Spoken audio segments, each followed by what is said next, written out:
Welcome to Learning Photography with Duck. Here's your host, Duck.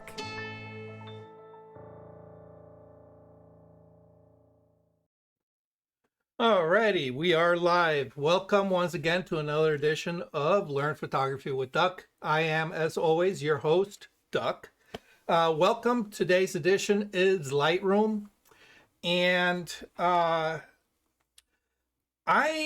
was a little torn about what to teach tonight. One of the things that I recently did, and I think I may have mentioned it, I may have, oh, my green screen thing is doing some crazy stuff here. One of the things that I have been talking with some people on, kind of like behind the scenes, and I think I may have mentioned it to you guys, is that I put together a little promotional magazine that I'm going to be using for my marketing for 2023 in order to get some more higher end clients rather than the little mom and pop shops I've been dealing with. And I put this together. Well, some of you know that my background is in graphic design and illustration. That's what I did for many, many years before I turned to commercial photography. So putting something like this together is a piece of cake for me, and I happen to have the software required to put something like this together. And the funny thing is, in the past, I've always put stuff together for other people, never really for myself. So when I got my test print back and was looking through and like, wow, these are really, really cool images that I've made, and they look so fantastic when they're actually in print. It looks very professional. What the heck is going on with my background? Give me 1 second, because that's pretty annoying. Let's see. Chroma, similarity, there we go. Let's try that. Okay. Hey, good. Fixed it. Sorry. Anyway, like I was saying, once I saw my work in print, it gave it another level. So one of the things that I thought about doing this year and seeing if I can get you guys interested in this, most of you have probably quite a collection of photographs in your library. And hopefully, because you participate in my Learning Photography with Duck series, hopefully you've learned some new tricks to getting your images looking a lot more professional. So what I'd like to challenge you to do sometime this year is taking and curating a select few of your images and getting it printed in your own private book. Now, it's not as hard as you think. And I am actually going to show you some of the tools that are available right in Lightroom to help you publish your own book. And it's not as expensive as you think. This was published through Blurb. It is a 36 interior pages, so each page is, one side, two sides, so that counts as two. So 36 pages, and of course the cover. And this thing cost me, actually it cost more to ship it than to actually, the price of it. It was like a little under $7 for this. All right. $7, print on demand. And the nice thing is, that's not the only product they have. You can actually create a photo book with better quality paper, with hard covers. Okay, you can have a hardcover with a dust jacket if you want to get into it. Of course, the more prestigious you make your book, the more expensive it's going to be. But it's not like you're going to be printing hundreds of these. You're probably just going to be printing out a few for yourself, maybe some family and friends. And of course, if somebody really wants it, they can buy it on their own. You can create a public listing on Blurb, and then you can share that URL with your family and friends, that you want them to be able to buy their own copy, and then they just order it from Blurb themselves. Okay. And of course, if you want to make a little extra money on it, you can just, add a certain amount or a certain percentage above the production cost, and that comes back to you. But usually for family and friends, whatever the cost is, that's what I pass on to them. So anyway, I want you to start thinking about that. And I was contemplating starting a lesson about putting a book together today, but I decided I was going to wait, simply because I am so used to working in my publishing software that I'm not 100% comfortable doing everything that I'm used to doing it in the software, doing it in Lightroom. I have tinkered with it in the past, but I am not confident enough to say, this is how you do it, this is the results. So I'm going to take some time, relearn the tools right here in Lightroom, and then I'll pass that on to you. But in the meantime, what I like to do is, today we're just going to do an editing on a particular piece, but I also want to introduce you to a feature within Lightroom that's called collections. Now, I have talked about it in the past, but I think what I do today is just kind of delve back into it. Those of you who have heard me talk about it in the past, hopefully it'll refresh your memories. Those of you who are new to the group and not familiar with it, hopefully you learn something new about curating your collection in a slightly different way using collections. Okay, so anyway, that's what I want to do. Obviously, this will be a project that if you guys want to undertake for yourself, I strongly suggest it. I will build some workshops around it, or some of these sessions around it. So, hopefully you don't get too lost. But honestly, when I tell you it's relatively easy, you will be amazed how easy it is to put a book together. Okay? Anyway, so that's coming up in the future. Speaking of coming up in the future, CTPPA is hosting another photo walk this month. It's going to be February 22nd at the Seville Dam up in Barkhamsted.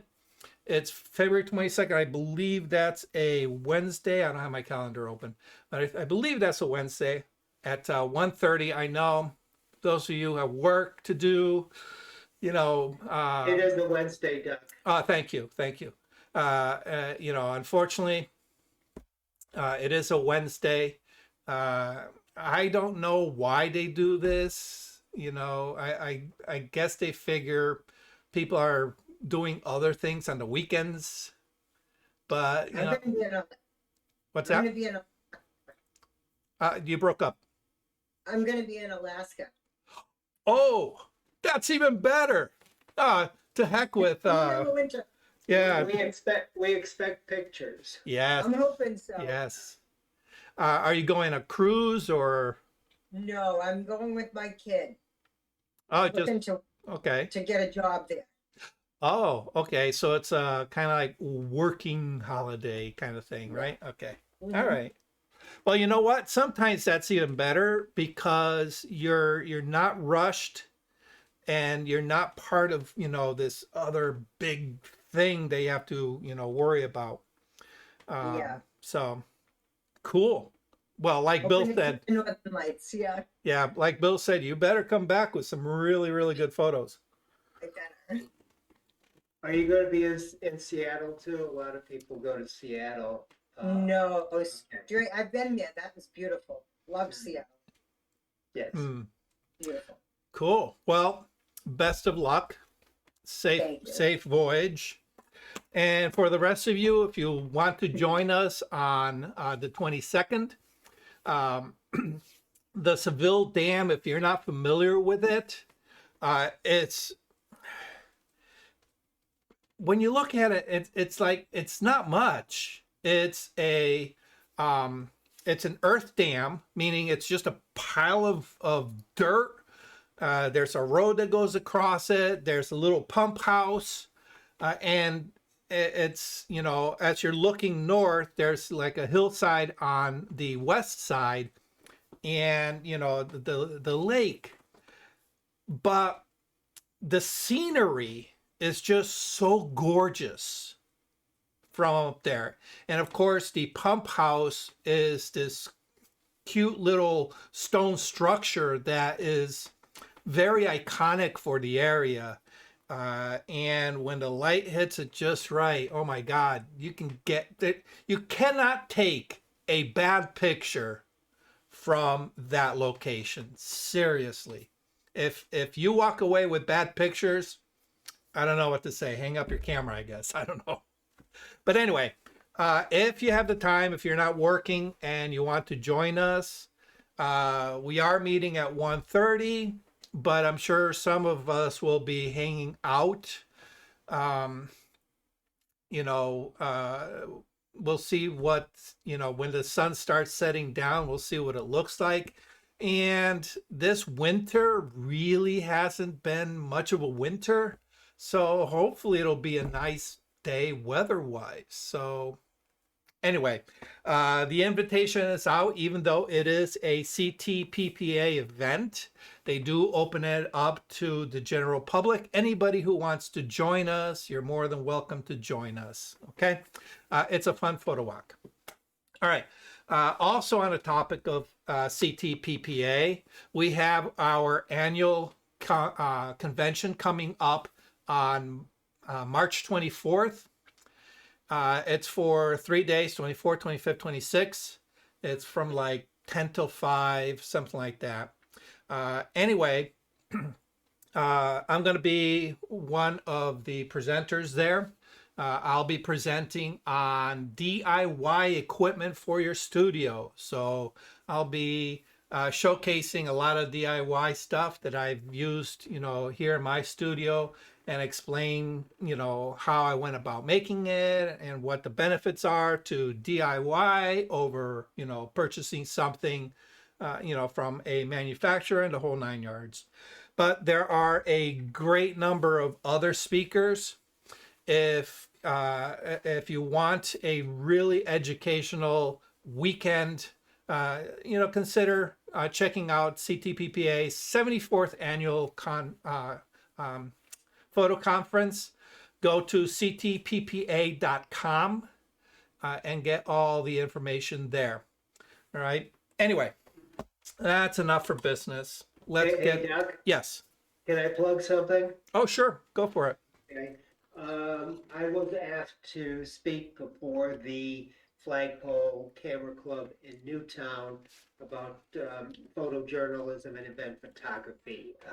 They came to North Haven to do a free presentation on backing up, and they saw that I had done something for them, so they asked. So I'm glad to reciprocate. They came for free. I'm glad to go for free. So it's going to be this Thursday at 7:30. Guests are welcome. You can go to their meeting room if you wish in Newtown, or you may go online. And for more information, go to flagpolephotographers.com. That's all one word, flagpolephotographers.com. Scroll on down to upcoming events and you will see it. Awesome. A link. You know, actually, if you want, grab the link and maybe, you know, the dates and the address and the time, Yes. and go ahead and throw it into the chat. That way, I if will do anybody, that. awesome. That way, if anybody wants to, they can just, you know, grab it from the chat.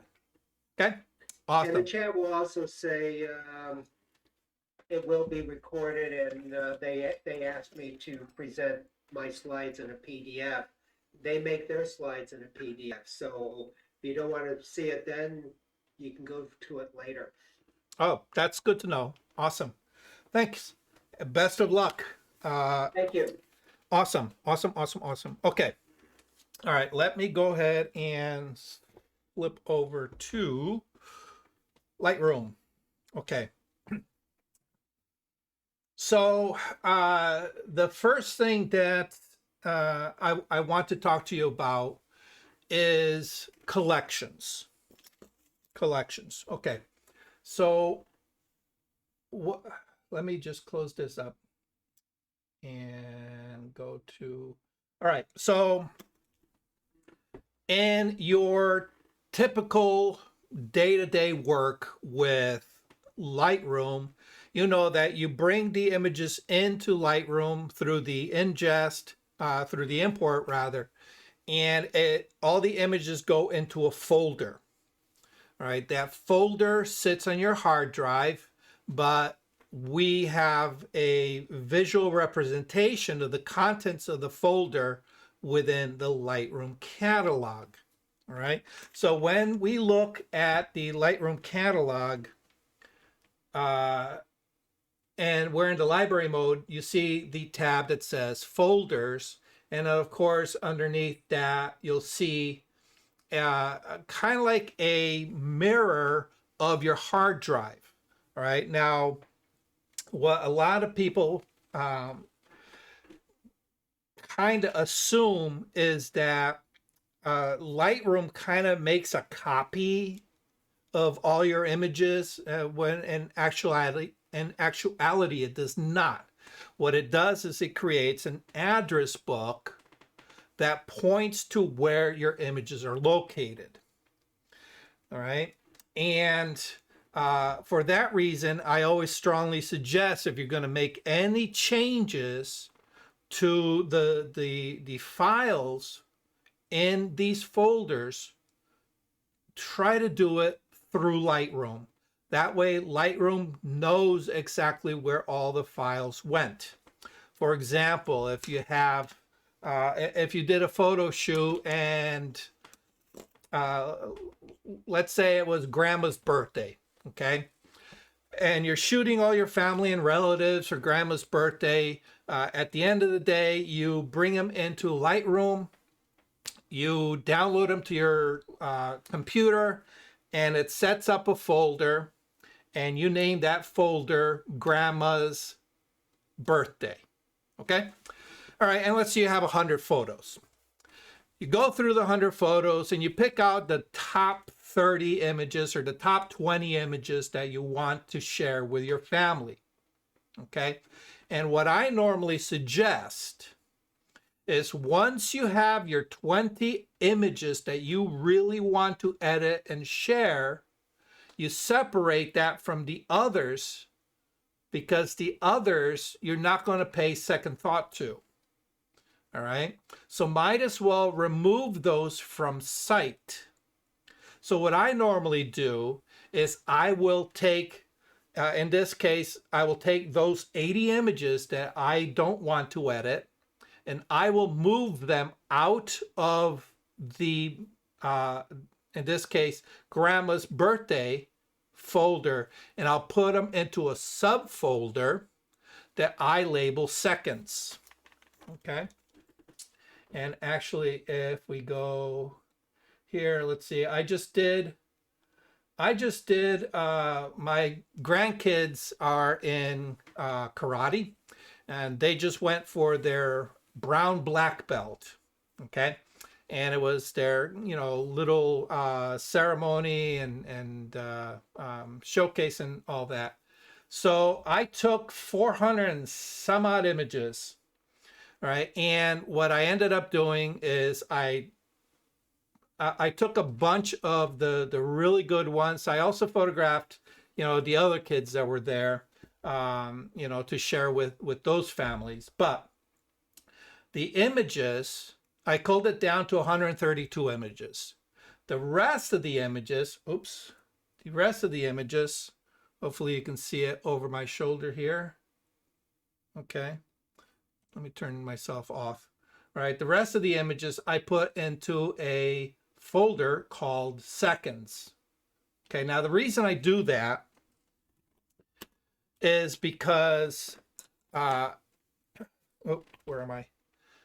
The reason I do that is because I don't want to get rid of those images just yet, just in case I need them. But I also don't need to be complicating my view of this particular photo that are only contain the images I want to edit. I don't want to be confused with, oh, well, this image gets edited, this image does not. Okay. While there are tools to mark which ones you do and don't want to edit, I would rather minimize my view. So I remove those from view and I'll put them into the seconds. Now, I do that through Lightroom.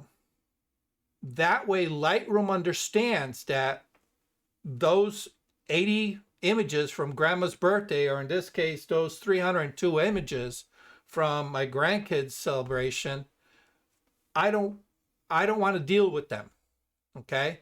But Lightroom needs to know where they're being moved to. If I were to move them outside of Lightroom, Lightroom would still think that I had 400 and some odd images in that folder. Or, in the case of Grandma's birthday, Lightroom would think there are still 100 images in that Lightroom folder called Grandma's birthday, when in actuality, outside of Lightroom, you moved 80 of them. So now Lightroom looks at all these images and say, hey, wait a minute. I can see some images, but I can't find these other images. I don't know where they went to. All right. So now you have to go into Lightroom and say, okay, Lightroom, we're going to do a search to find these images so that Lightroom catalog can resynchronize with everything on your hard drive. All right. So for that reason, I strongly suggest always go through Lightroom to move your images. It just makes it a little bit easier in the long run. Okay. Now, the thing is, all right, whether it's a family event or, maybe you're a landscape photographer and you want to put together a book of landscape images that you've done over the past several years, it's not like those images are going into one particular folder. Okay. Let's take, for example, you're going to put together a book on your landscape stuff. Okay. You have landscape photos that you took last week. You have landscape photos that you took last month and last year, during the different seasons. You have some spread out, in, January all the way through December in all these different locations. Okay. But of course, when you're working on a project where you need to take something from all these different sources, you want them in a centralized location. So, well, what are our options? Well, one of the things we can do is we can go to each one of these folders, remove that file from that folder and put it into a new folder, a project folder. All right, we'll call it book for now. You'll put it in your book folder. Okay. But this now starts breaking down your indexing system. All right, your library catalog, where now images are being moved willy-nilly And now later on you say, oh, I remember I got that photo from Barkhamsted, all right, at the Seville Dam. All right, here's my folder with all the images from the Seville Dam, and oh, I can't find that beautiful image that I edited. Why not? Oh, that's right, because I moved it to the book project folder. All right, you don't want to be doing that, especially if there is a better way of doing this. Unfortunately, Lightroom has a system for this. And this is where collections come into place. Think of a collection as a virtual folder. A virtual folder means that it doesn't create an actual folder on your hard drive, but it creates a virtual one within the library catalog and says, okay, we're going to create this holding place, this container, okay?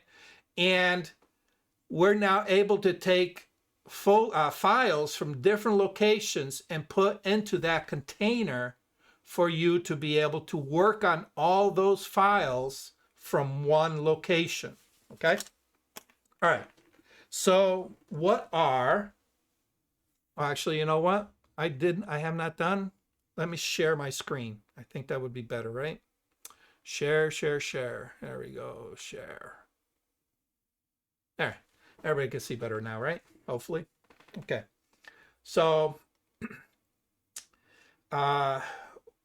we have our folders tab, and then just below that we have our collections tab.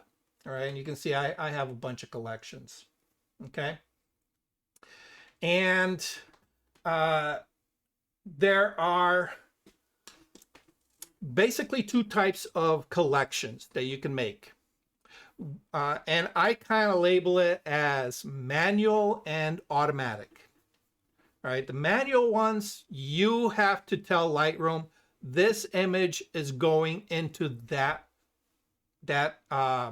collection. An automatic one, you set up certain criteria that Lightroom looks for, and whenever it meets an image that matches that criteria, it's going to automatically bring it into that collection. All right, there are plus and minuses to both, so let's go over each one of them, okay? Of course, the easiest one is a standard regular collection, right? And that's what I've done with, for today's example. I created a collection called Learning Photography with Duck Book Project, okay? Book Project, all right? And the way we do this is on the collections tab, you see that minus and plus symbol. You're going to go to the plus symbol, and you're going to get a series of things that you can do, okay? And right off the top, you're going to see create a collection, create a smart collection, which is the automatic one that I talked about, and create a collection set. A collection set is basically a group. So you can have multiple collections in a group, and that's your collection set. All right. And then below that, you can sort by name or sort by kind.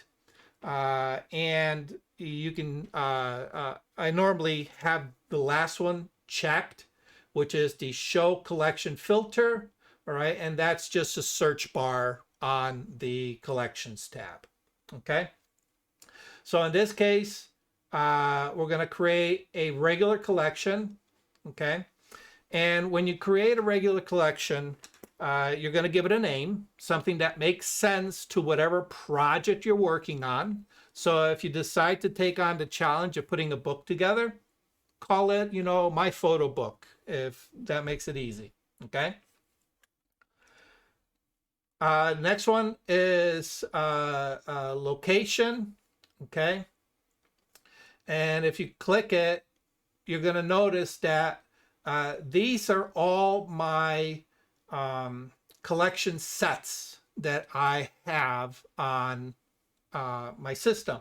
And of course, you're going to have a default one. It's, I think from My Collection or My Collection, I think it's the one that comes default with Lightroom. Okay. Below that, just like when you move images or create a folder, all right, you can say, all right, create this folder, and any image that I have selected, I want you to move it into that folder. We have the same ability here. If you have a series of images already selected, you can click on this, all right, and say include selected photos, all right, or you can say make a new virtual copy. Okay. So anything that is checked in your library automatically get added. Okay. Make virtual copy. This is a personal choice. All right. This is personal choice. So what is a virtual copy? A virtual copy is literally we take your file that you edited and we're going to make a copy. So the new copy is a direct clone of the image that you edited. Okay, up to that point, up to the point where you make the copy. So the copy retains all the edits that you made in the original, but it's just a copy of all the instructions that edits the raw file. Okay, so now you have two versions, and you can edit these separately from each other and make changes to each other. That's the reason for virtual copies. But in this case, because we're taking a copy of the original and we're putting it into a collection, they're not next to each other. All right, so it's not like you can open up your folder that contains your image and you see the original and you see the copy next to it. The copy is now in a collection, and the benefit is to this, should you forget that that particular image is being used for your book and you go back and edit it, it will not edit the virtual copy. Okay, so you cannot undo whatever was sent over to the collection. All right, so it kind of becomes a safeguard, and you says, okay, I edited this, I like it, I'm going to include this one in the book. Now you don't have to rely on your memory to say, oh, don't touch and re-edit this for any reason, because it's going to be used in the book. You can't recrop it, you can't re-edit it, nothing, if you want to retain that look for the book. But if you create a virtual copy, then you can go ahead and edit the heck out of it because the copy is preserved. All right. That doesn't mean you can't go back later and says, okay, I need to make some minor adjustments to the book version so that it prints better. Okay. That's what that does. Any questions on that so far? We're good? All right, we're getting into some complex stuff here, so hopefully I don't lose anybody. All right. Below that is set as target collection. Set as target collection, okay? And I will usually, when I create a new collection, I will click on that, okay? Because as I am navigating through my Lightroom catalog, I can use a shortcut key, which is the letter B, to automatically send that to my collection. Okay, but you got to keep in mind, when you hit the shortcut key, it's going to send whatever you have selected to the collection. All right. If you're working with virtual copies, you'll want to make sure that you create the virtual copy first before you send it out. Okay. All right. And then the last one is sync with Lightroom. This is if you use like Lightroom Mobile or Lightroom Web, you can synchronize it. I don't use those programs, so I don't usually have that linked. All right. But if you do, this is something to consider. All right. So you give it the name. Make sure that you have all these checked accordingly, and then you'll hit create. Okay. And once you hit create, it will populate right here on your collections. Okay. So that is a regular collection. Now let's get a little bit more complicated and create what's called a smart collection. Smart collection. All right, that's the second one down, create smart collection. And you're going to notice that the dialog box is now completely different. All right. The way Lightroom handles a smart collection is, like I mentioned earlier, every time you bring an image in or edit an image or make any modification to an image, Lightroom checks it and says, okay, did you do anything to this image that is flagged by this smart collection requirements? And if it does, if it meets any one of those requirements, it's going to take it and it's going to add it to that collection. All right. And this is a great way of automating certain collections. Okay. And I tend to use this with specific tags that I use when I tag images. Okay. And I'll explain that a little bit after I go through this. All right. So the first one is the same. You're going to give it a name, something that makes sense to you. You're going to want to see if you're going to put it into a collection set. Okay. You can determine that here. All right. And now we have a series of requirements that we have to assign to this collection set. Okay. And of course you have, these are all like, if you understand any kind of data manipulation, data sorting, data requests, there's Boolean requests and things like that.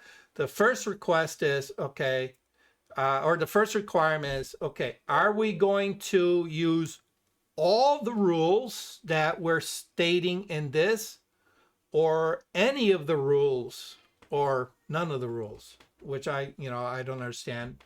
I guess that none is the default, or no, all is the default.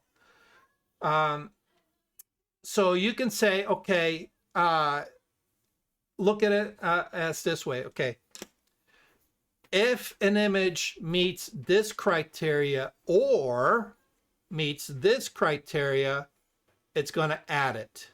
Okay, and that's where you use any. Okay, you can also say if the image meets this criteria and this criteria, it has to meet both, it's going to send it into the collection. Okay, and that's where you use all. All right, so if you, oh, Can we have the bathroom key? hold on one second. Yeah, it's right there. Okay. On top. Sorry, Dad. My next door neighbor came over. Hi, sweetie. She's so cute. She's like 3 years old, 2 years old, something like that. Anyway, so what you determine is the criteria for adding it is, of course, going to be dependent on your project. Now, you know me, I don't like to overcomplicate things. All right, so I have set specific rules for myself when using smart collections. All right, now you can also create general smart collections. For example, you can have a smart collection, and I think it might even be already built into the default smart collection that comes with Lightroom. You can say, any image in my library that has 5 stars is going to go into this smart collection. All right, so when you open up that collection, the only images that are in there are 5 stars. So this is a great way if you are the type of person that likes to organize your images by star ratings. You can create smart collections that targets the way you use your star ratings. You can do the same thing with colored labels. Okay. I tend to use the color green when I am finished with an edit. When I'm done editing an image and I got it looking the way I like, I'll give it the green label, and that gives me a visual cue that says that image has already been edited. Okay. If I see something without the green in that folder, it means I haven't edited yet. Okay. So I can create a smart collection, and I can dump all my images that are labeled green, for example. All right. Now, how useful are those collections? Well, you have to determine that for yourself. But in this particular case, we need a very specific condition to target just the images that we want to use for our book project. Okay. So let's say we're going to call it book project. All right. And well, I'm going to put in, for me, I'm going to put it in the classroom images. Okay. And now this is where I mentioned earlier, I like to keep things simple for myself. For this case, I want something that allows me to segregate a target image from everything else, that lets Lightroom know this particular image is for this project. Okay. So when that happens, what I do is I rely on hashtag tag words or keywords. Hashtag keywords. What that means is I create a keyword, but I append a hashtag in front of it. All right. So now, for example, you have the generic keyword landscape. So every time you do a landscape photo, you give it the keyword landscape.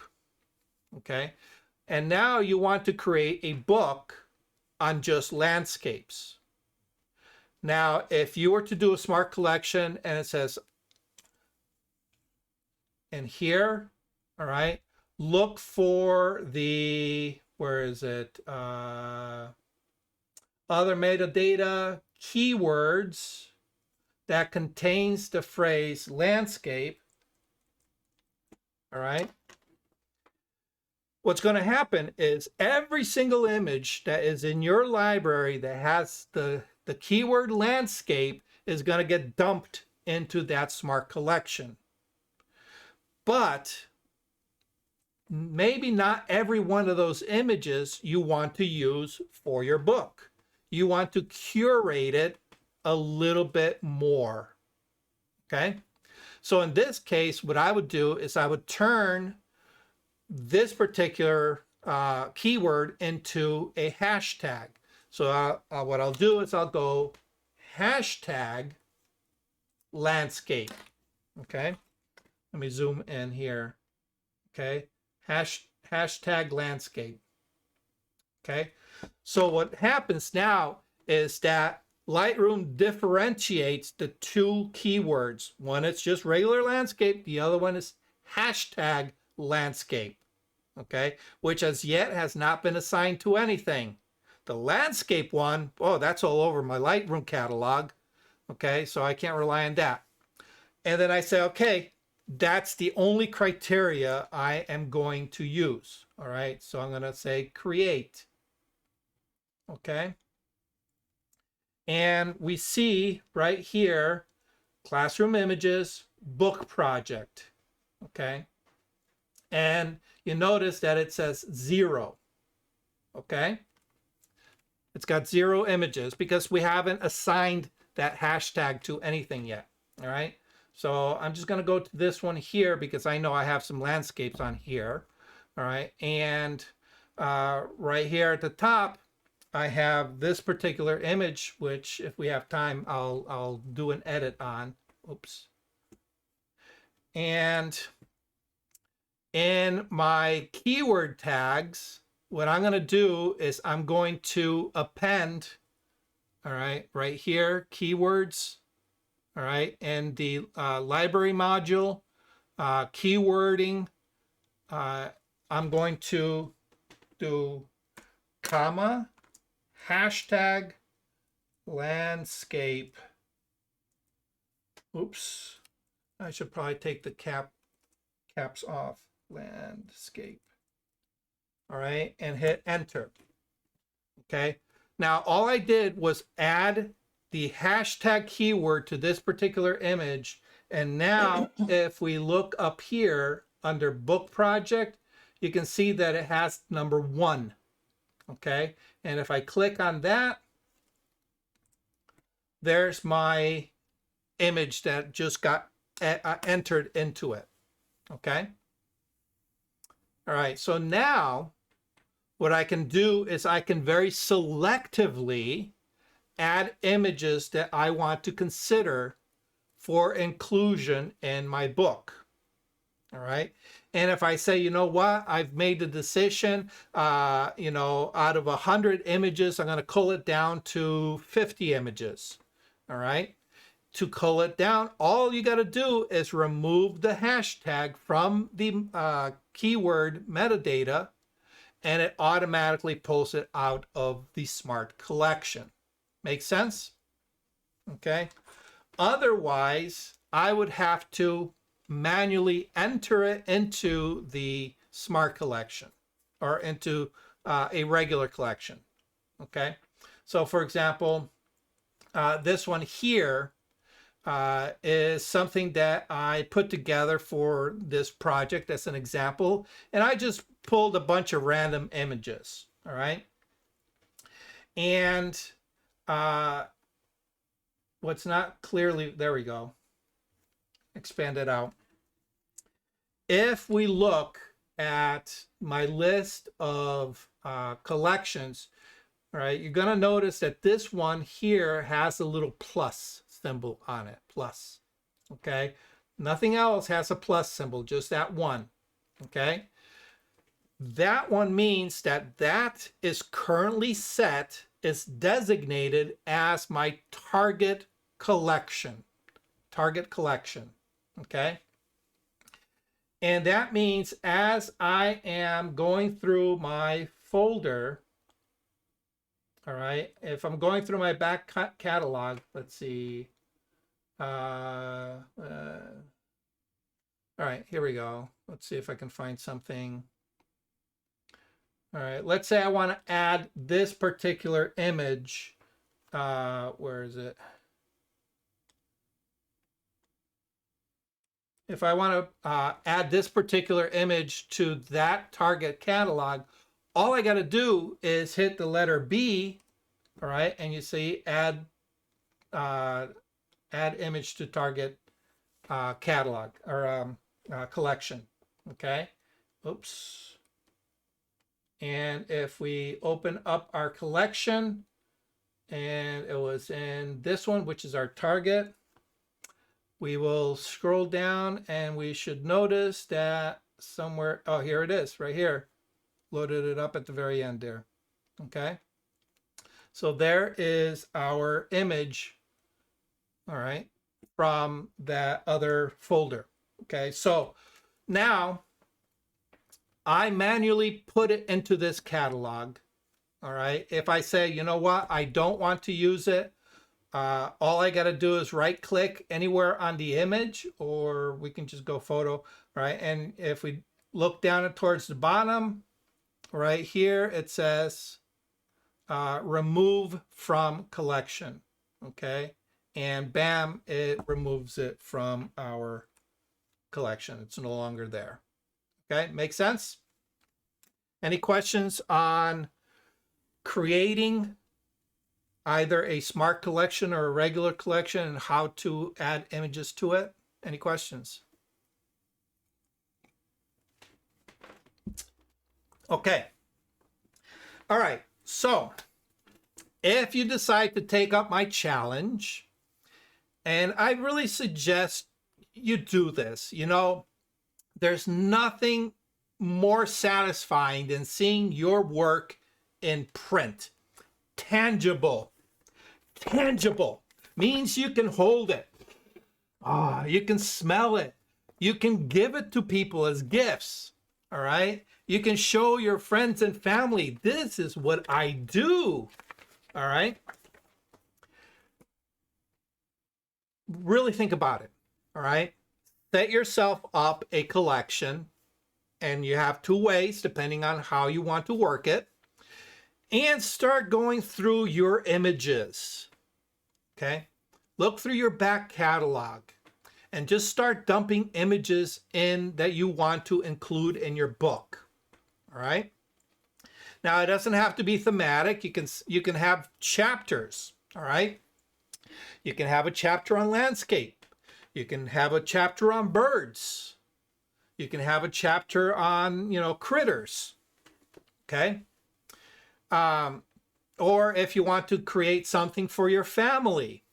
All right. Maybe you are the family photographer and you photograph all these events, the birthdays, the weddings, the bar mitzvahs, the Christmas present opening, whatever it is. All right. You can put together a little collection, you know, it becomes like a time capsule. All right, here's your grandkids growing up from age 1 to age 5.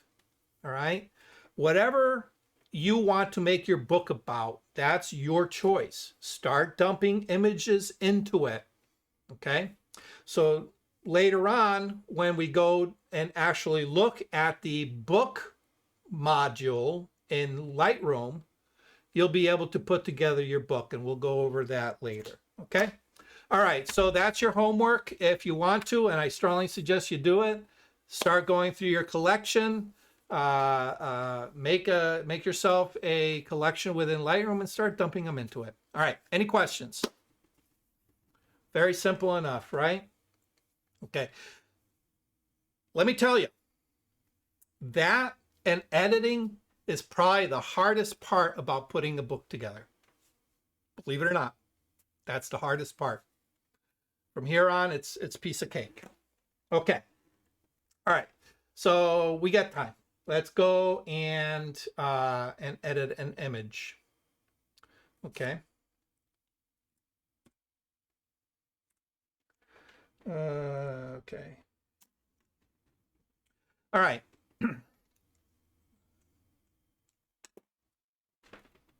We good? Everybody good so far? Yeah? Okay. Awesome. All right, speaking of landscapes, I know we have a lot of landscape photographers and nature photographers here, so I figure I will edit this landscape image that I took a few years back. It's a little bit older now, okay? Which image? Okay, this is very subjective, all right? But which image is the better image? Okay. Let's talk a little bit about, I don't want to say ethics, because, well, it really doesn't come down to ethics. But there is a certain mindset in some people's heads that however I saw it on that particular day, how I captured it, how the camera captures it, I should say, is pretty much how I'm going to present it. But what I want to do is I want to introduce you to the possibility of going beyond the natural and take it to the, I don't want to say supernatural because it's not supernatural. There's nothing supernatural about this, but a heightened experience. Okay. And I think I've talked about it in the past, is that oftentimes when we are out photographing something, we are personally vested in the activity. All right. We don't go out there just because we want to, take a picture. All right. There's more to it. All right. There's a certain enjoyment about being out with a camera, experiencing the surroundings, enjoying the weather, enjoying company if you're out with friends, other photographers. All right. There's more to it. We usually engage in the photographic process with more than just our visual sense. Okay. There's our ears, where we are listening to the sounds around us. All right, the birds chirping in the trees, the sound of the waves crashing on the shore, the rustle of the grass as the wind blows. We're also engaged with our sense of smell, the salt air. Okay, so what happens is that while we are out in the field, we are engaged with all these senses, and we come back and we're like, our endorphins are really flowing because, oh my God, what a great time we had photographing the lighthouse. And then you come and you open up the images and you go, wow, it's a little bit of a letdown, isn't it? I thought I had something a little bit more oomph, more life. It's not quite what I remember. All right. And what happens is that we're looking at an image that suddenly gets stripped out of all those other senses. The sense of being at the place is no longer there. It's just a husk of what we experienced. So, of course, we have the memory of what it was like. So we can recall some of those emotions when we look at our image, all right?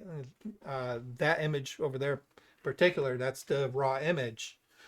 So we can recall, oh yeah, it was a kind of a chilly day. The air was a little brisk, okay?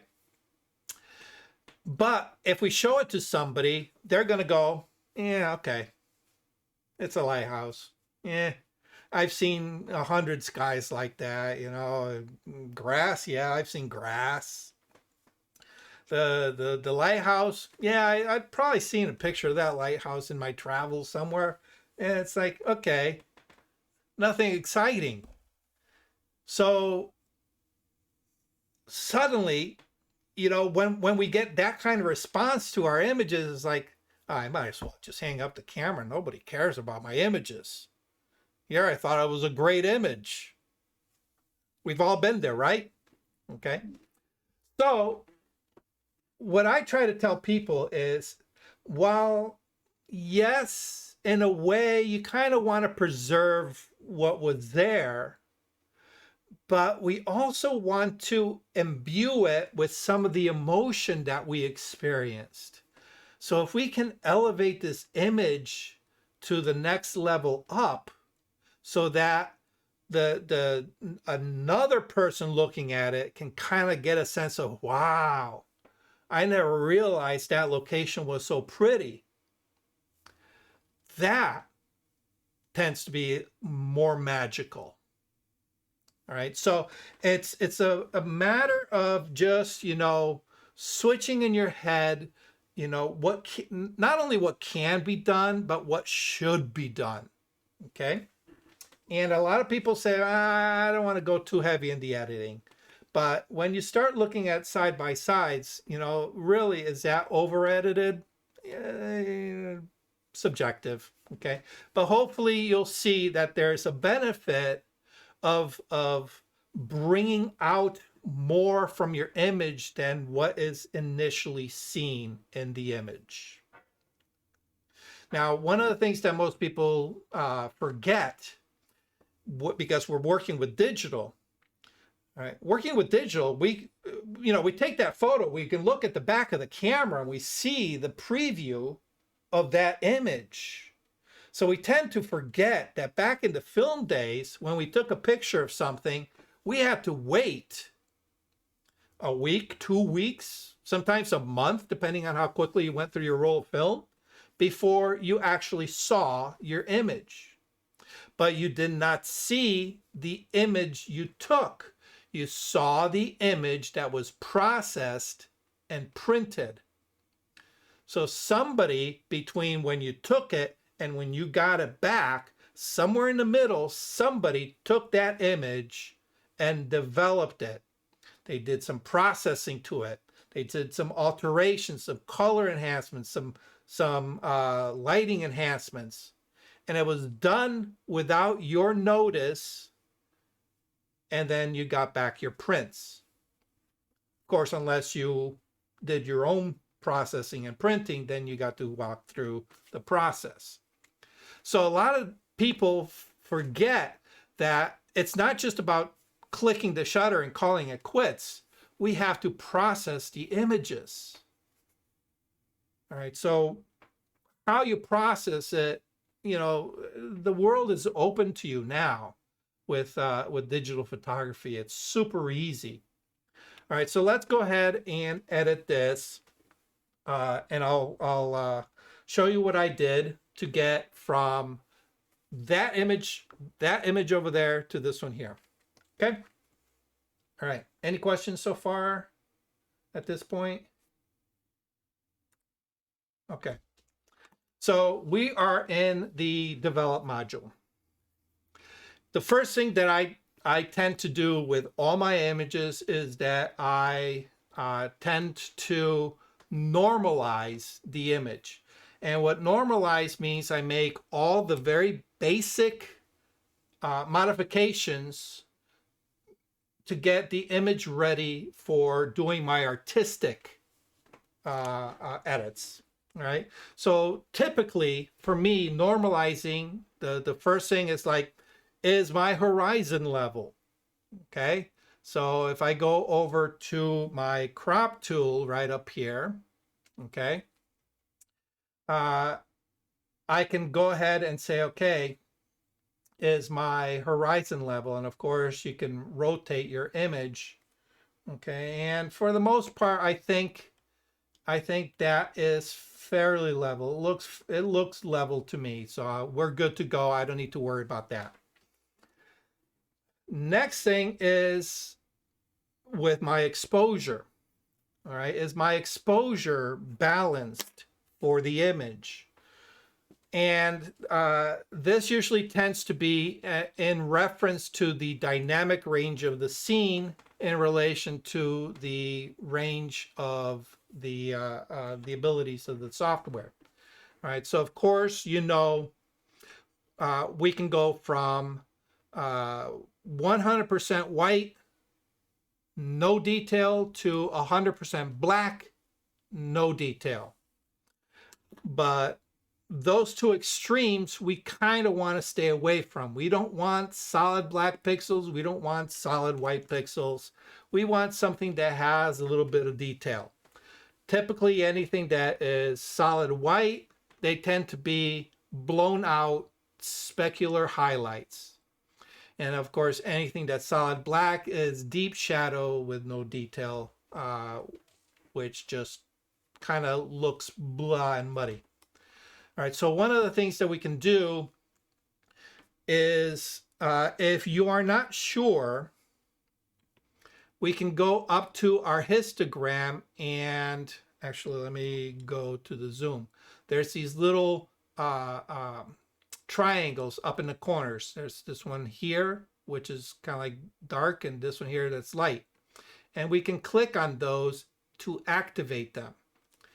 And what happens is, let me zoom in here. All right, when I click on the far right triangle, that's for my highlights, this gives me a clipping warning, meaning that these pixels here that are being painted red are solid white, no detail. solid white, no detail. Okay. So obviously when we look at this, we're only seeing it up here in the upper corner because, well, that's where the sun is. Okay. And the shadows or the blacks clipping, all right, will show up as black. And if we go to these areas here, all right, I'm not seeing anything black. Okay, now if I bring the exposure down, all right, now we can start seeing anything that's blue means that those areas are clipped to black. Okay, now you can see that I actually had to push it an extreme amount in order to show you the blue, which tells me that my exposure is exposed to the right. Okay. So now here's the thing. A lot of people think that, oh, we have, that blown out section up in the corner. But because we are dealing with a raw file, we can probably recover that, because if you can see, it's only a small little amount in those areas, and we can probably recover some of that. All right, so one of the ways we can do that is we can go to our whites and just bring down the slider until those just kind of disappear. All right, and I actually have to bring it all the way in. Okay, and then we can move our highlights in. Okay, but here's where you have to do a little bit of thinking. Is like, how influential is that particular area to the overall image? All right, it's a very small area of blown out highlights. It may not even matter. Okay, it also may not even matter because of the types of edits you're going to apply to your image. So I'm just going to go ahead and return those back.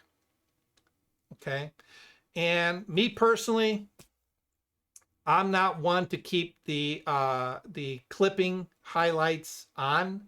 I find them very distracting. If I need to check them, all right, I can hit the letter J and it will toggle them on and off. All right, and I may do that on occasion. I usually don't, but I may do it just in case. If I'm not sure if I'm clipping something, I'll hit the letter J and it will show me. Okay. All right. So let's discuss what I want to do. All right. Now, previous edits that I've done, you know that the first thing I say to people is look at the image, find out what is wrong, in quotes, with your image, meaning what is it about that particular image that you don't like that you want to see corrected? Okay. Stacked on top of that is maybe you have an idea of where you would like to take it. It may not necessarily be wrong, but you want to do something else. Okay, so keeping in mind that I want the eye to go to a very particular place in this image, I want to make sure that I control the path to the image with my edits. Okay, so what is the subject? Well, some people, oops, hold on. Some people will say it's the lighthouse, right? Some people will say, oh, well, we have a very dramatic sky, so maybe I want to emphasize the sky more than the lighthouse, right? That's very subjective. It's what you want to do with your image.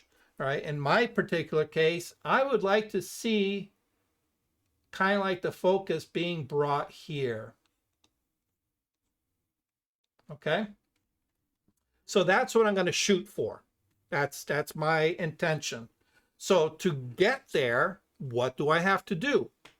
What is wrong with the current image that does not allow the eye to travel to that location?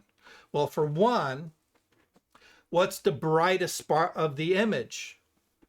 brightest spot is right here where the sun is, correct? So our eye is looking up there. That's not where I want the eye to go.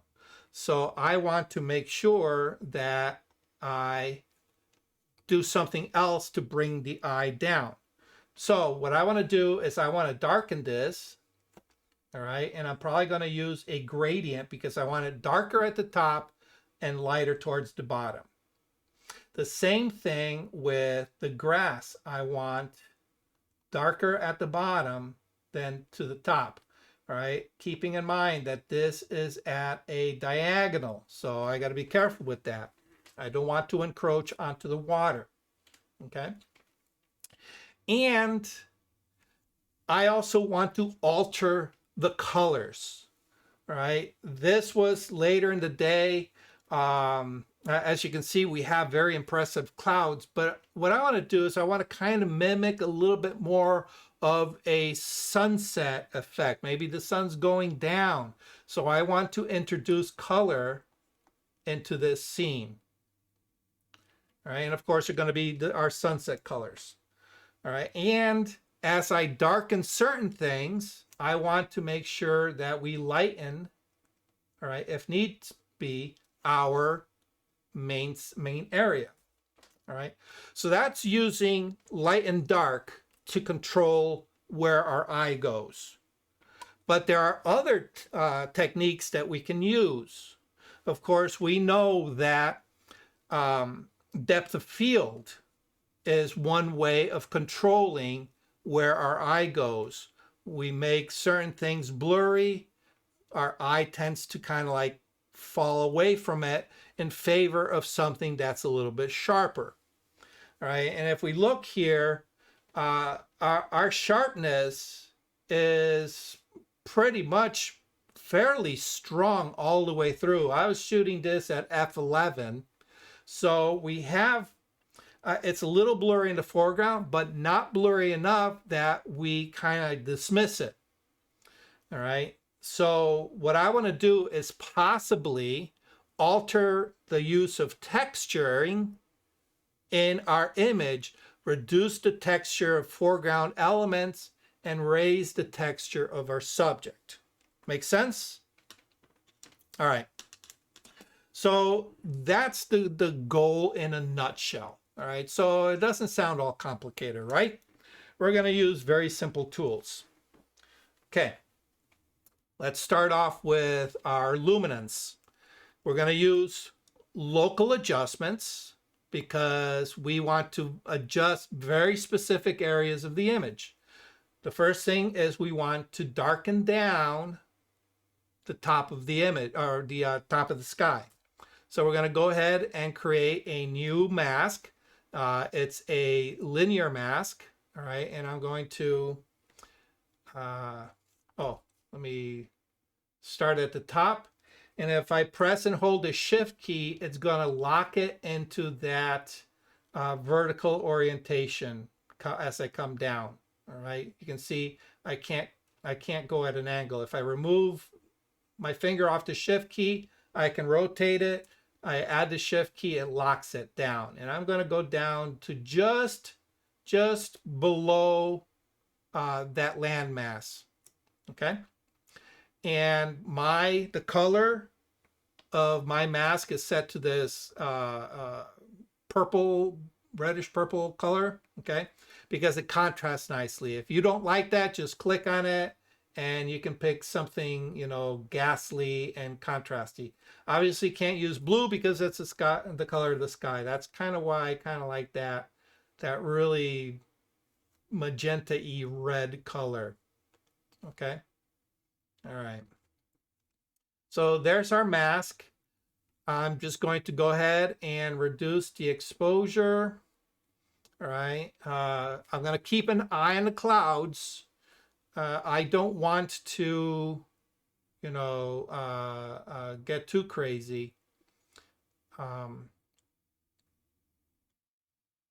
right. And I'm also, while I'm here, I'm going to play around with the color temperature because one of the things that I want to do is kind of lean it more towards a sunset image. So sunset images tend to be a little bit warmer. All right, so I'm going to go the color temperature, and I'm just going to warm up the skies just a tiny little bit. I'm going to be adding additional color layers to this, so I don't want to overdo it here. All right. Of course, knowing what the tools are that you can use for each particular step, is based on experience. All right. But the nice thing about this particular process is if you don't like something, you can always go back and change it. Correct? Okay. So we have our sky mask. All right. And what we can do is we can go ahead and rename that sky. All right. So that's, we've darkened our sky. Next thing we want to do is we want to darken our foreground. So we're going to add a new linear gradient. We're going to start from the bottom and we're going to go up. All right. Again, if I press my shift key, it's going to bring it up horizontally to my image. But remember, that grass is a little bit of an angle. All right. So I want to make it so it follows the angle of that grass. I don't want to encroach too much on the water. All right. And I'm also going to bring it up from the bottom because I want it to kind of not so much hit that back edge. All right. But I want that lower section to be fairly dark. All right. And of course, we're going to go to our exposure. All right. Now here, I have to make a decision because the grass, as you saw before, actually, here we go. Let me turn this mask off. All right. There's a lot of midtones there. Okay. But, and very, very, very little that's creeping kind of like into the shadow side of it. All right. You can see that here. All right. But there's also a lot of specularity. Grass is very shiny. These grass reeds are very shiny.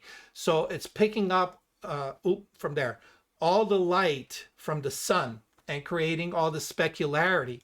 So now I have to make a decision. Do I want to reduce any of the specularity or do I want to keep the specularity?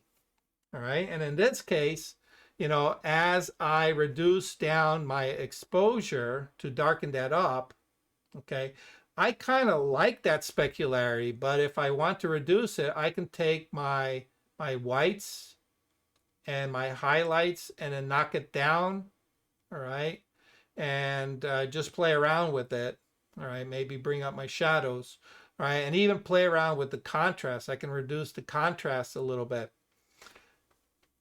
This is all subjective. This is all salt and pepper to taste. But these are the kind of decisions that you can make when editing your image, correct? Okay, so in this case, I kind of like a little bit of specularity. I don't want to kill too much of it. All right, so I will bring my whites and highlights back up, okay? And just darken it down a little bit more. That looks good. All right, so now, just with those two adjustments, you can see that we gave it a roof and a floor to bounce our vision off of, okay? So we go up and we're like, oh, it's dark. Let's go back down. Also down to the bottom. Oh, we go down to the bottom. Oh, it's dark. Let's go back up. Our eye wants to be where the bright sections are, right?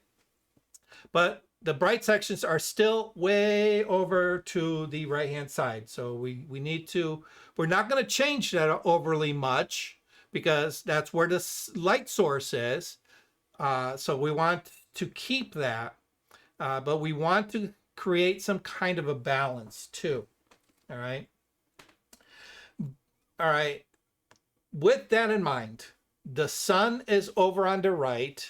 All right. And if you notice here on the left-hand side, it's a little bit on the darker side. I think I'm going to throw up another gradient. Oh, let me make this for ground, or actually our foreground.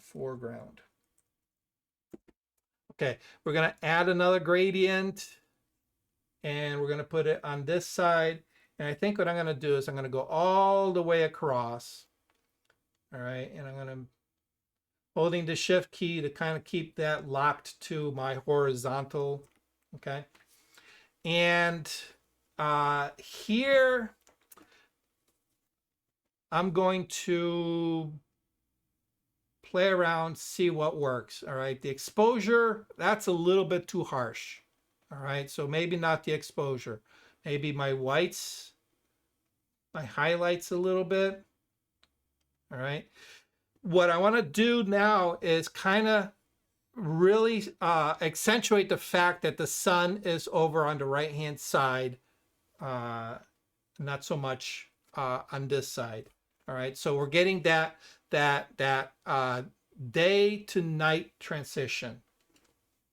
Okay, and actually, you know what, I'm going to angle this down just a little bit because I want that gradient to hit that upper corner right above here a little bit more heavily than anywhere else. Okay. All right. That looks pretty good. All right. And we'll call that left side, for lack of better. All right. Left side. Okay. So what this all has done now is really accented the light coming in from the right hand side. All right, and it's kind of counter to what we want to do, because now we've really darkened the lighthouse a little bit too much, so we got to bring that up a little bit. All right, and for that I'm going to create another mask. This one's going to be a radial mask, and I am going to put it right here on this section of the lighthouse, and I'm going to bring my exposure up. Oh, that doesn't look good. Why?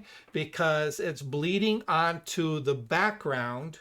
All right, I don't want to bleed onto that background, and the exposure is going to, remember the accordion analogy, it's going to affect everything on the light side as well as my midtones. So what I'm going to do is I'm going to shoot for the other side. I'm going to go for the shadows and my blacks and see if bringing those up will add a little bit of light without killing the, without introducing too much into the light sky behind it. And that seems to do the task. The other thing I mentioned before is I want to play around with texture to kind of have texture help bring the eye in. So what I'm going to do is, since I have this right on the subject itself, I'm going to go ahead and add my presence. All right, if we go to the presence tab here, I'm going to introduce texture and a little bit of clarity. All right, and I don't know if you saw the difference when I brought the shadows up. When I opened up those shadows, it kind of flattened the image a little bit because I was targeting all the shadows and not targeting the midtones. So what it did is it brought those shadows closer to my midtone, making it a little bit more flat. This now takes it and just creates a little bit more of dynamic contrast between the light and dark pixels in that area, and makes the dark areas pop forward a little bit more without completely darkening the scene. All right, it's that micro texture contrast. All right. If you want, you can play around with the dehaze tab, and yeah, it's not doing anything for me. All right, so that's looking pretty good. All right, so I sharpened the island. What I want to do is I want to go back to the grass, and I'm going to take away some of the texture from that. All right, we're going to bring the texture and clarity down probably quite a little bit more. Now, you have to be careful here because it's not a blurring effect. It's not a blurring effect. It's kind of like smushing the colors and texture around a little bit more. It's hard. I don't know how best to describe it, but it's kind of like smudging it. All right, not blurring it. It's more like a smudge. All right. So you don't want to go too far because it tends to look a little bit fake. All right. But we want to now reduce the texture because we don't want to focus on that foreground. We want to focus more towards the background. Okay. All right. Let me rename that mask here to Lighthouse. Okay. All right. And you know what? While I have that one, I think what I'm going to do is I am going to warm that up as well. All right. Because again, I want to really play around with the colors. And one of the things that I want to do is where the sun's coming in, I want to bring some color into that. I want to bring some yellows, oranges, and magentas into it. Okay. That's my goal. So I'm going to go ahead and start warming that up. All right. While I'm here, I'm looking at this little spit of land sticking out in the front, and it's looking a little bit on the gray side. All right. And because it's going to be receiving a lot of that light, I'm going to go ahead and create a radial gradient and see if I can throw in some color into that. Okay, so very narrow. You can see I've made a very, very narrow gradient. And I'm going to go ahead and warm that up. There we go. I want to also introduce a little bit of texture and clarity. Oh yeah, there we go. Makes that grass. I don't know if you guys can see it because it is kind of small. Let me go.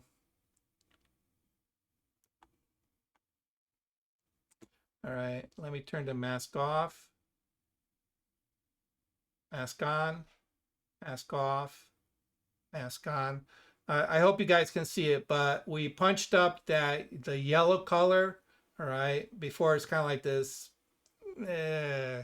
gross grayish reddish color.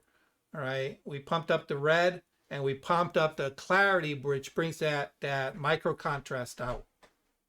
All right, makes sense?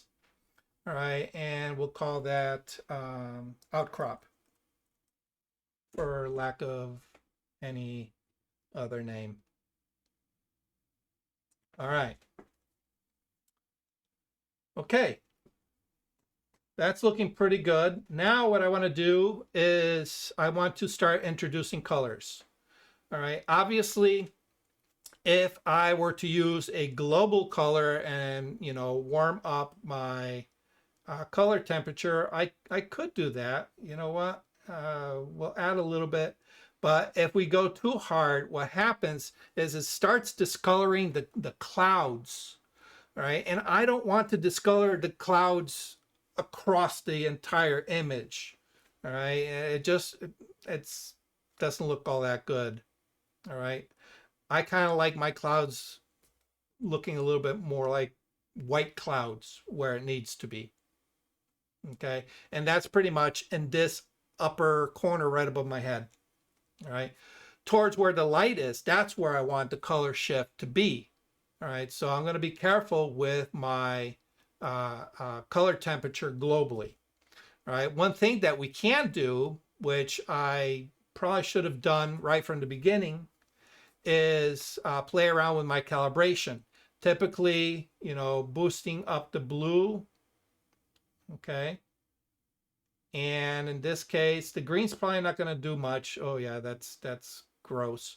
And then the reds. Oh yeah, look at that. That makes those grasses really, really pop. All right, let me bring this blue down. Recording. Okay. Oh, Yes, we're back. Awesome, awesome, awesome. Projector. There we go. Share screen. Share screen. Oh, there we go. All righty. Close. Why aren't you closing? Okay, we're back. All right. Let's see, where were we? Okay, so we kind of controlled the light hitting kind of where we want it on our lighthouse. Okay, and it looks a lot more natural now, right? If you recall, I don't know, a couple sessions ago, I showed you a handy little toggle switch that allows you to toggle between the before and after, and that is the backslash key that is typically on the upper right hand side of your keyboard. If you hit that, it's going to toggle between, we go to Lightroom, there we go. It's going to, there's the or where am I?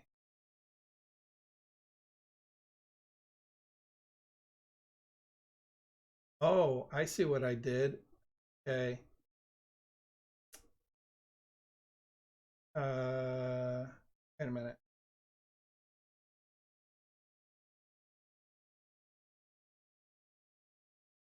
Oh, I know why. I was working on a virtual copy. So the virtual copy started off, well, it started off as a as an edited image. All right, let me go ahead and make a virtual copy of this and turn it back to create virtual copy and reset it. Okay, that's where we were before. This is where we are now. All right, so what we're doing is we are really controlling the light. And if we look at the light, it now kind of does this. All right, as compared to before. So it's kind of like this arrow that's coming in and just funneling in. Okay, or you might even say funneling out, because again, when we come into an image, we're going to read from the top left, and we're going to go across to the right. Okay, so this kind of now makes this cone of light that just kind of like opens up into the future, right? All right, so we come in, we see our lighthouse, we're drawn across to the light. Let's give the light some color now. And again, we're going to go back to our local adjustments. I'm going to create another one of my favorites, the radial gradient. And I'm going to create a very large radial gradient here, very large. And as you can see, about half of it is really kind of just hang off the edge. As a matter of fact, hold on, let me zoom out a little bit. All right, shift, hold the shift key. You can use the scrubby zoom here. I'm gonna go ahead and just kind of zoom out a lot. Open this back up, our mask. So you can see it's a large mask, and the majority of it is way off the screen. All right. But what I want to do is, you know what? I want to add some color. All right. So what I'm going to do is I'm going to lower the color temperature, but you got to be careful.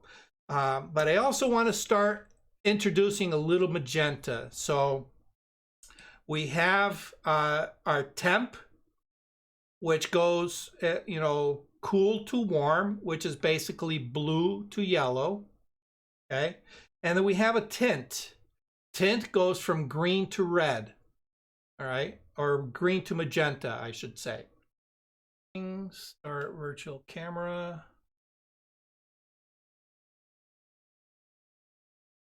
Full screen projector. And we're back. Cross your fingers, guys. Cross your fingers. I don't even have Photoshop open. Okay, so we were discussing using the color temperature. Okay, so we have color temperature blue and yellow. We have tint green and magenta. I want to introduce a little bit of magenta into this. So I am going to go ahead and add a little magenta into this image. Okay. Yeah, warm it up just a little bit. The other thing you can do, but you have to be careful because it can get very heavy-handed, is right below it, you have this little thing that says color. Okay, and there's a little brick with an X on it. If you click on that, it's going to come up with a little color picker. Okay, and you have some defaults up here for color grading. Of course, blues for shadows, yellows for your highlights. But in this case, I want to introduce a little bit of magenta. You have full saturation at the top to unsaturated at the bottom. Okay, so this is where I said you can get a little heavy-handed. All right, you can see I'm at full saturation. You can see how it's turning the sky pink. All right, obviously that's not going to really work all that well. So I want to give it just a little hint of magenta. All right, so I'm going to pick somewhere from the lower section where it's the less saturation. All right, and of course you can go closer to the red or pull it back closer to the blue. We want to, towards the red is warm, towards the blue is cool.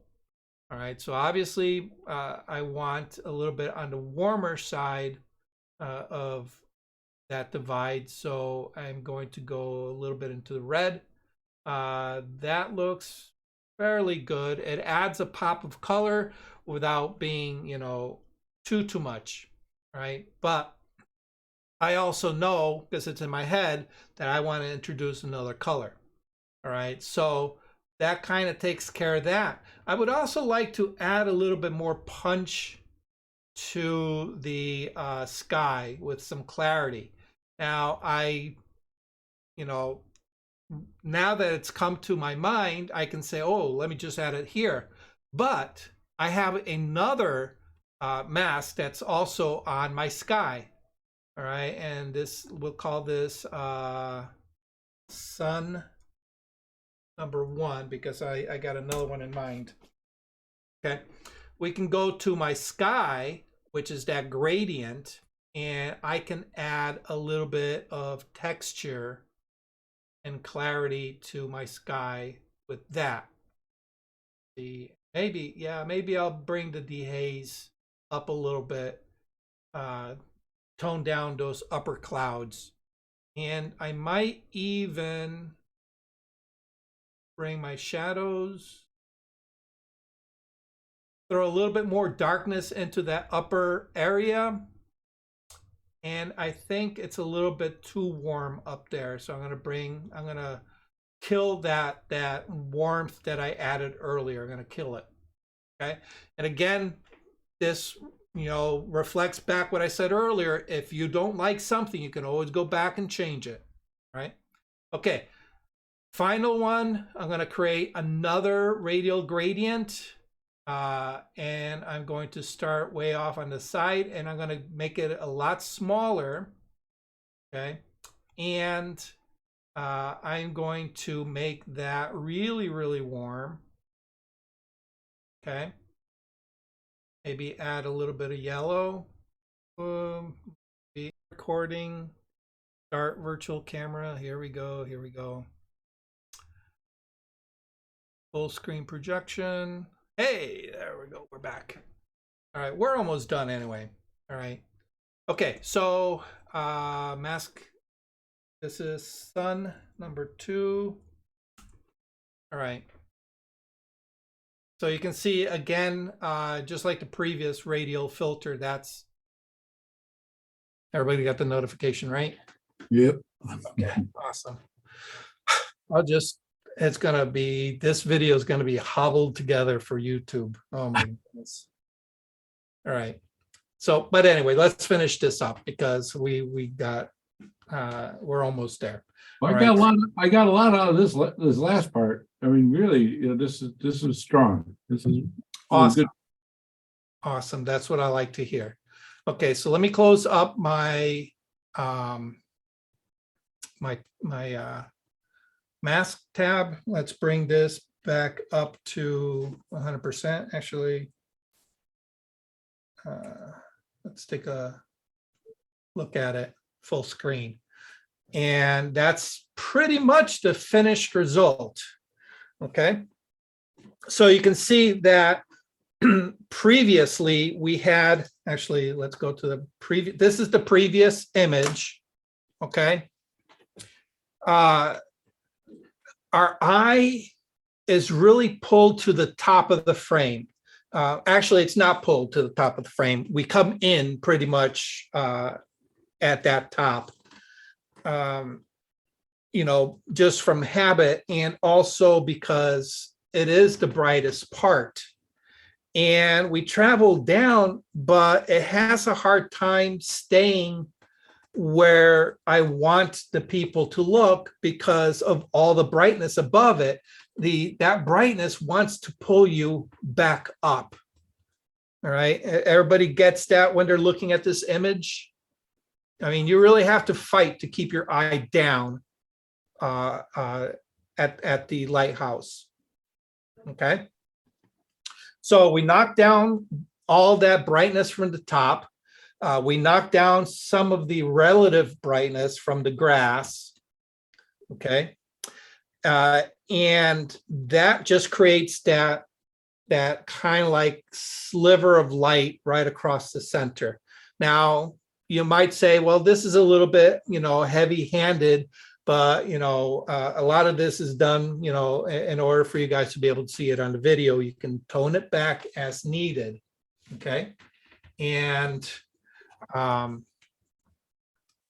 you know, we can see how just adding some clarity and punching the colors to the warmer tones just took this from a daytime image. All right, this is kind of like a blah daytime image, and made it more into, now we got something that, you know, we can say it's more of a sunset image. Okay. Now, again, you can ask yourself, well, that's not how it was. That's not how it was. Okay. And that's fine. You know, you can say, I don't want to change the colors, but hopefully you can at least see the benefit of darkening down the sky at the upper part, darkening up the foreground, just to kind of bring your eye to where you want to lead your viewer to. Okay. Everything else, like I say, is salt and pepper to taste. Right? All right.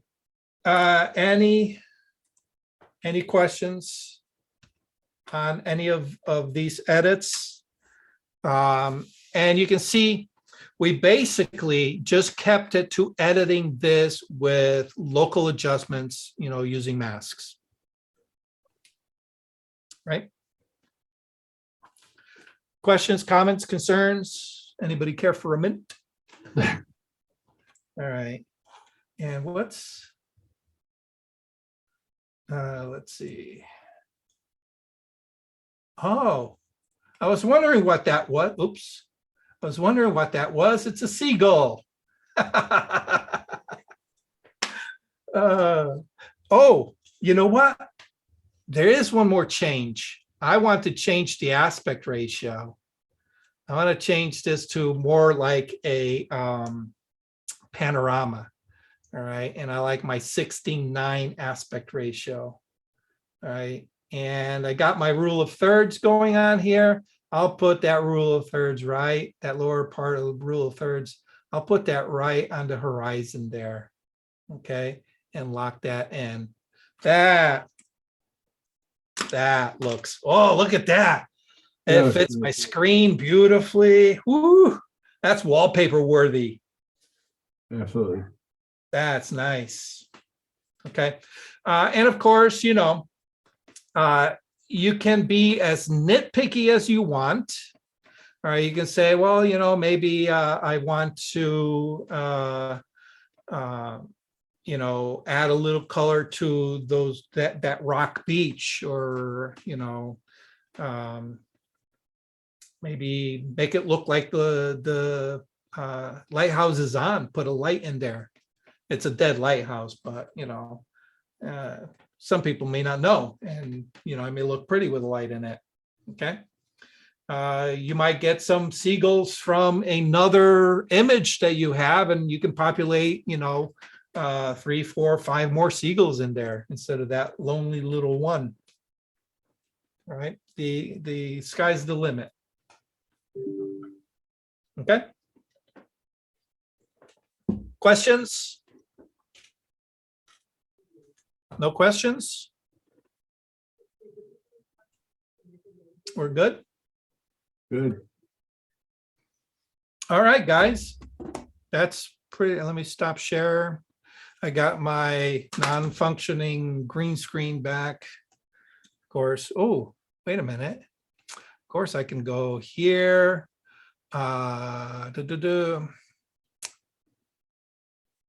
Virtual background. I can, yeah, who cares? I have green screen, virtual background. There we go. Okay. That looks better. Get rid of that green, that got off of green. All right, guys, I appreciate it. I really apologize for all the headaches with OBS crashing on me towards the end there. Hopefully it didn't take away from the knowledge that you gained. Hopefully it gives you a little bit of inspiration to take a look at your landscape images and see how far you can push them. Maybe it gives you a new vision of what you can do with color. I don't think we played around too much with color in the past, mostly with, you know, how to temper the light and get it controlled to where we want our viewers' eye to go. So here we're introducing a little bit of color management, color toning, in order to really enhance. And in this particular case, we really changed the overall mood of the image. We went from a kind of a blah day shot to something with a little bit more energy, a little bit more mood, a little bit more excitement. Okay. All right. As always, it's a pleasure. Next week is Photoshop. I don't know if I have anything set up for next week. I'll have to play around. But if anybody has anything specific they want me to target, let me know. Send me an email, send me a DM through Facebook. Look, just a quick question on Photoshop. Can I download my photo card straight to Photoshop? Your download what to? Download my photos, you know, off the card.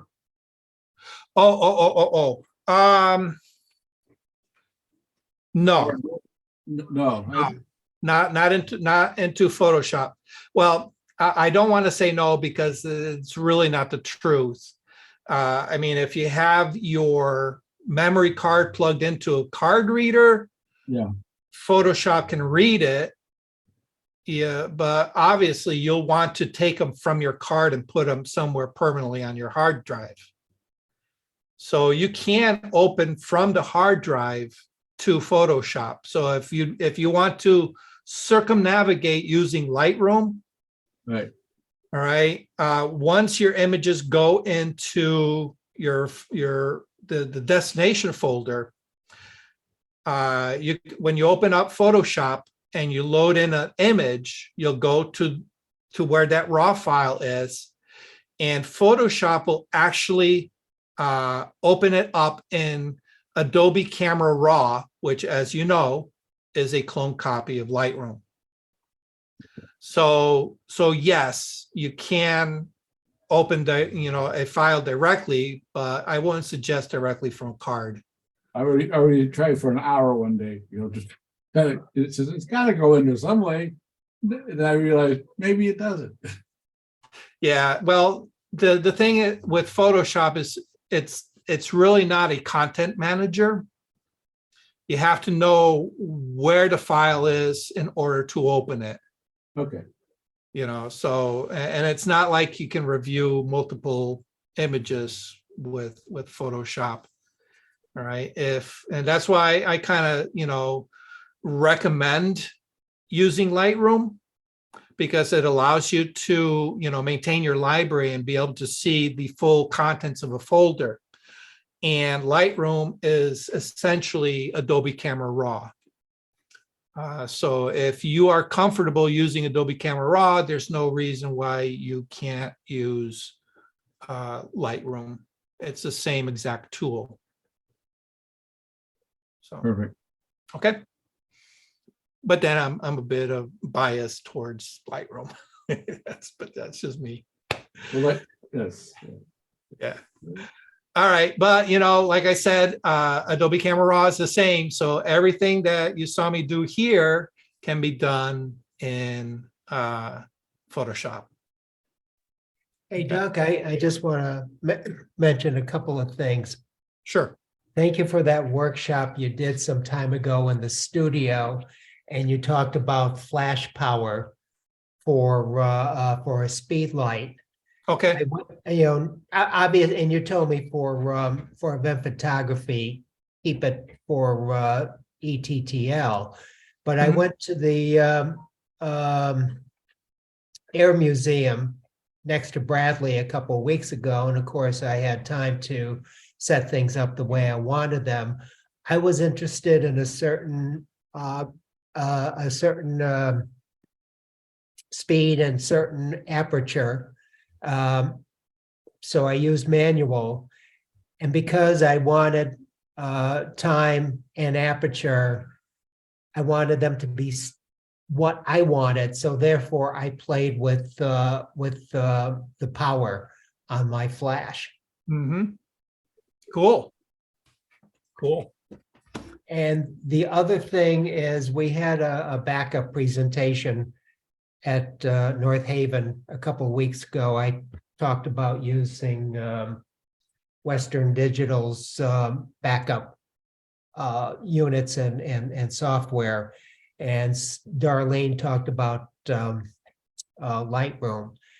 And what came out of that was Darlene emphasized, and somebody else backed it up, think of photos and catalog as two separate things. Photos have to be backed up outside of Lightroom, and catalogs are backed up inside of Lightroom when you exit. But the one thing that she said that you have to do when you back up, make sure you back it up to a separate unit than where your initial catalog is to begin with. There were a couple people who didn't understand the idea of catalog and photos. They thought everything was the same. Right. Well, let them know that, if they want a presentation on Lightroom, I'll be more than happy to come in and give a presentation. I will tell them. Awesome. Good. Okay, guys, once again, thank you for joining me for another edition of Learning Photography with Duck. And this is where I would normally hit my button and it would go into my closing, but that's not available to me. So Well, you get to do your closing live, Doug. I get to do my closing live. Yeah, which is basically kick everybody out and close the chat. Have a good one. It's not as nice. All right, guys. Hopefully we'll you. see you next. Thank you for watching Learning Photography with Duck. Brought to you in association with Milford Photo, your local full-service camera store. Located in downtown Milford, Connecticut, Milford Photo offers you a personalized shopping experience. From the latest camera gear to printing and framing services. And, of course, educational workshops to teach you the finer aspects of photography. Don't forget to tell them Duck sent you.